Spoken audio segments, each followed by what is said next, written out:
I went to an English colonial school called Victoria College in Egypt.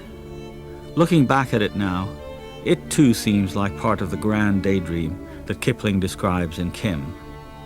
Here we were, a large gaggle of Arab schoolboys, dressed improbably in blazers and flannels, studying under British masters who taught us about King Alfred and Shakespeare and the Glorious Revolution. And all the while, none of us paid much attention to the Arab world, or even to the imperial system of which we were a part.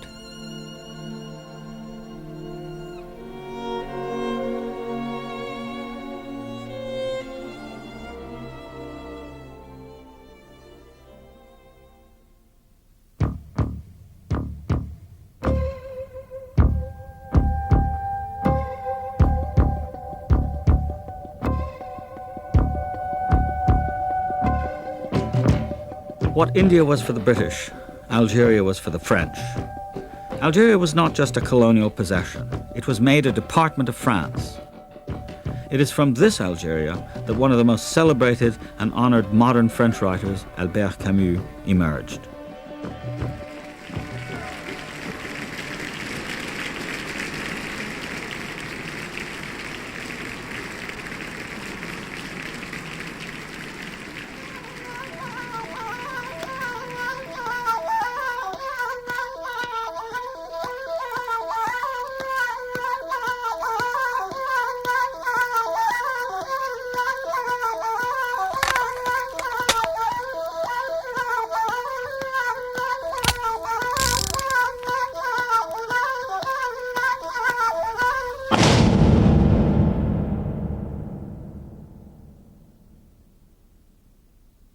An Arab is shot.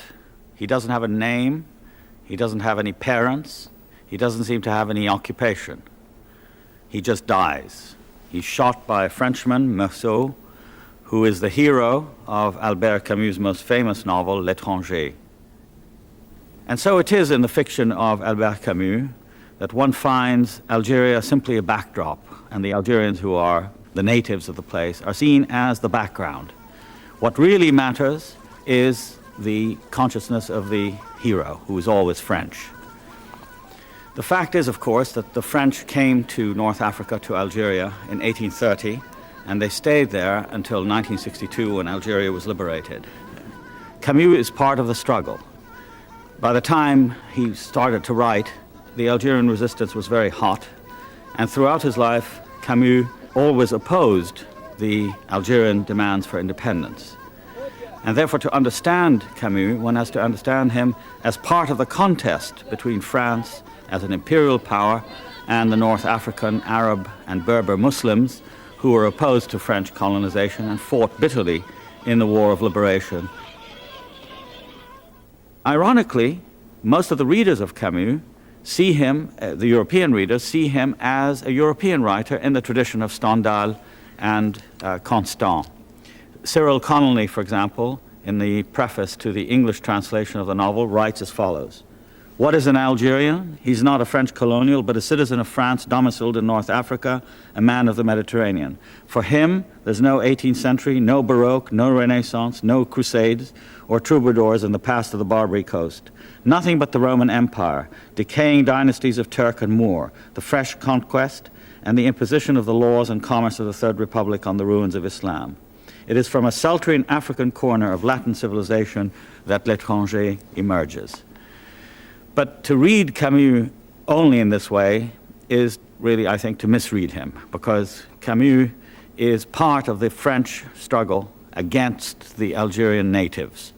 And in order, I think, fully to read him and to understand and appreciate the background from which his work in French derives, one must remember that there is another side.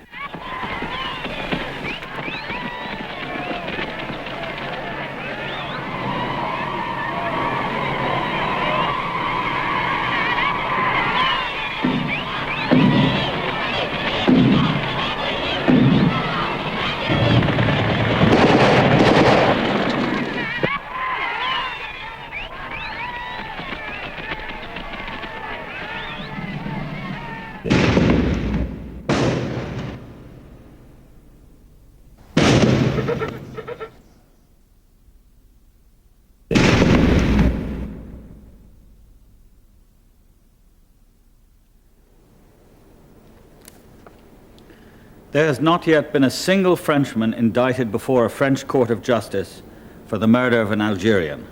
In Indochina, in Madagascar, or in the other colonies, the native has always known that he need expect nothing from the other side. The settler's work is to make even dreams of liberty impossible for the native. The native's work is to imagine all possible methods for destroying the settler. Those are words written by Frantz Fanon, who was born in the French colonial possession of Martinique in 1925. He was educated as a doctor, he became a psychiatrist, and in the 1950s he went to Algeria and joined the FLN, which is the main resistance group fighting the French, and he died in 1961 of leukemia. Fanon became the most eloquent and famous spokesman for the Algerian Revolution, but he also spoke for natives everywhere. He spoke for the natives of Africa, of the Caribbean, and of all of Asia in their struggle against the white imperialists.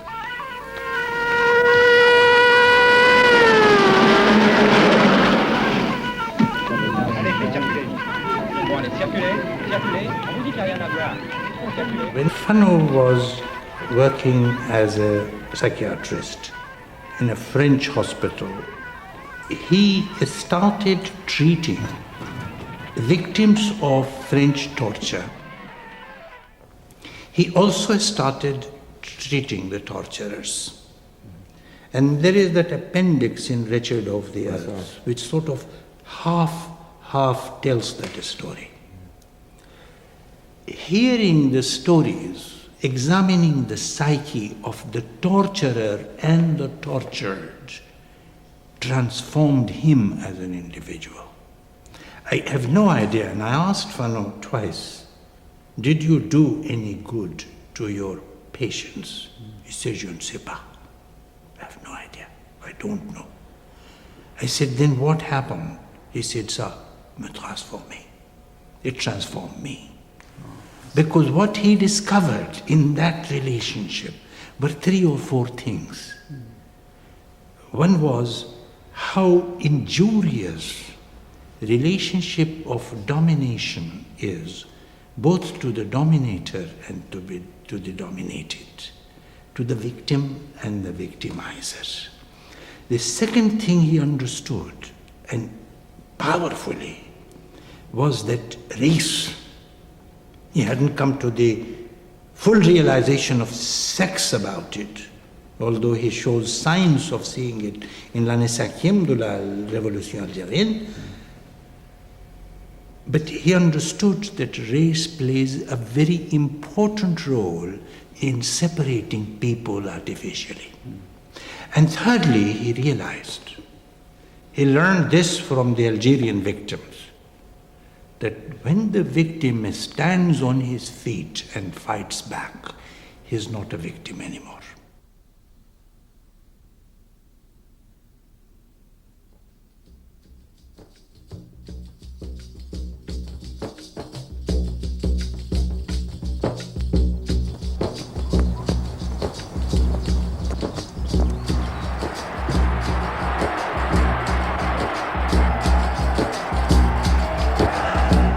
The liberation of Algeria in 1962 came almost at the end of a whole movement right across Africa and Asia, through which nationalist parties and leaders won independence from Britain and France.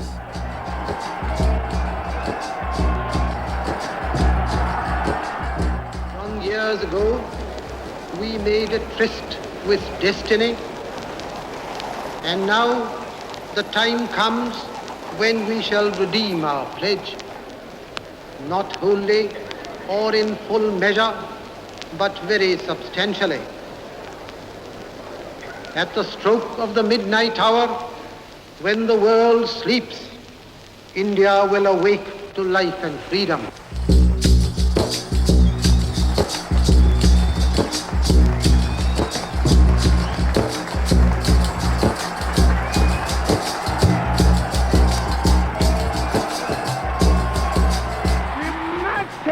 Attitudes, our minds. We must realize that from now on you are no more a colonial but a free and independent people.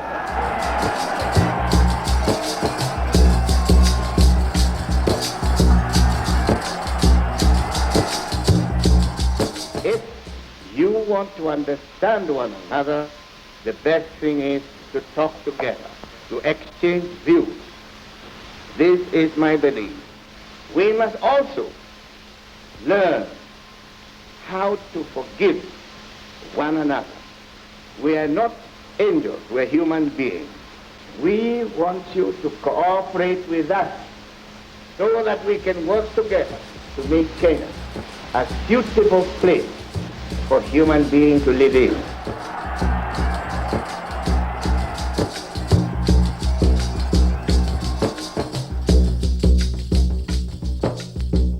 The wind of change blowing through the Belgian Congo, and down comes the Belgian flag in Leopoldville, a few days, in fact, in advance of independence.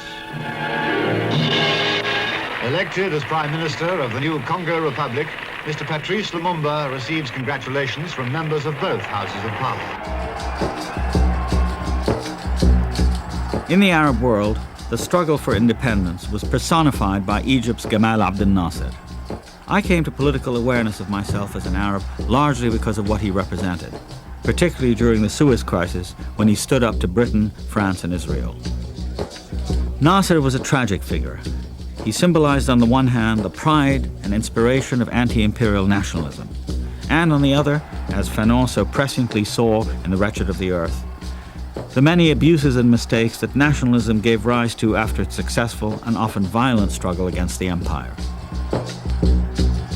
Fanon's real strength lies not in his depiction of violence or resistance for that matter. It lies in his understanding of nationalism and the pitfalls of national consciousness.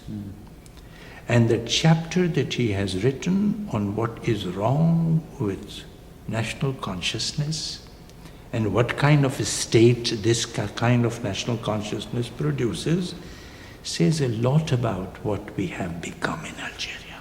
And elsewhere. And elsewhere. You know, those essays that you wrote for Arab Studies Quarterly, a magazine which I once used to edit. But you found it. Found it. On the pathology of power is, I think, quite unique, really, although I would have wished you to have developed them more. But this phenomenon, which really now, again, in a certain sense, justifies the internationalism of Fanon, because it's everywhere. It's not just Algeria. I mean, you have Algeria, you have the various Arab states with their various, as you describe them, Praetorian or fascist or whatever, structures and so on. The absence of criticism from within, the way in which the state or political society absorbs civil society, the way in which in the Arab countries there is no press to speak of. I mean, the press is essentially a reflection of the ruler's comings and goings and his alliances and enmities of the day. This panorama all across the Third World, in the countries which fought for independence, suggests, therefore, the extent to which nationalism just went wrong.